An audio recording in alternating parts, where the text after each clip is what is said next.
It is almost impossible to deliver a well-led, well-organised and transparent service without an efficient planning tool at the helm. Access People Planner is such a tool. An example of this is the extremely easy to use and efficient planning grid. Let's take a look. From a manager's perspective, the first thing that is presented is key information from the dashboard regarding the current situation. An example here shows that out of 241 visits that are planned this week, 156 are allocated and 85 are uncovered. This identifies clear issue instantly. I can see today, Monday, that there are 11 uncovered visits.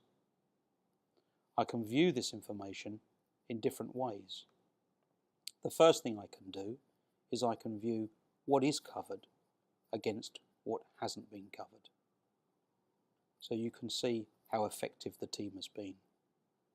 I can also view this information from a revenue perspective as opposed to a visit or a duration.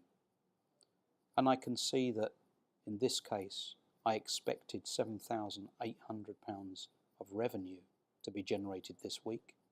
However, there is an amount of revenue that is uncovered, which means that I won't be able to recover that unless I deal with it. So, how do we do that? From a coordinator's perspective, the screen that we work on an everyday basis is the planning grid. And this can be organised in many different ways.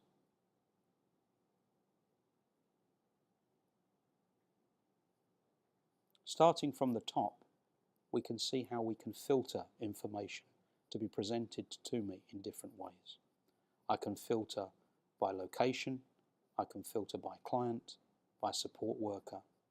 I can also zoom in and zoom out and see more or less information on the screen at once. I can also ask the screen to be filtered in such a way that only certain workers, either by availability, suggestion or continuity, are presented to me.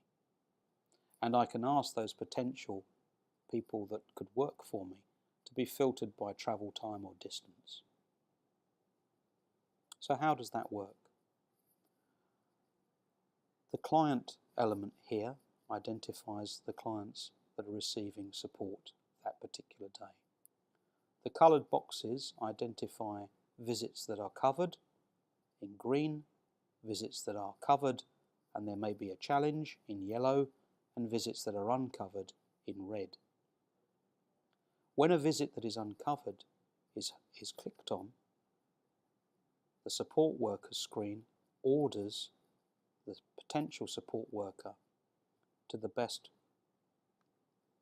person available, as you can see here.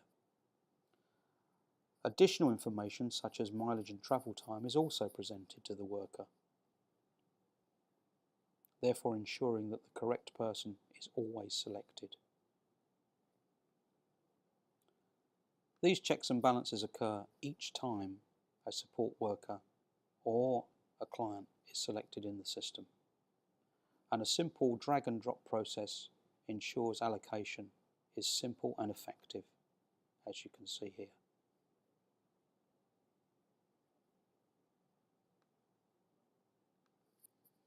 If I wish to see more client information, I can scroll the screen down.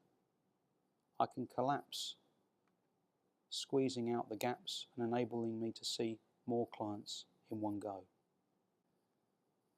I can hover over a particular client and by clicking the blue triangle will then throw up the record card regarding that particular individual, allowing me to access any other parts of the software. The same can be done for a support worker.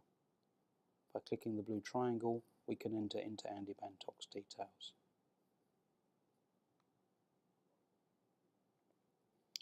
Communication with my staff is also simple and a single touch, either by SMS, email, or using mobile technology.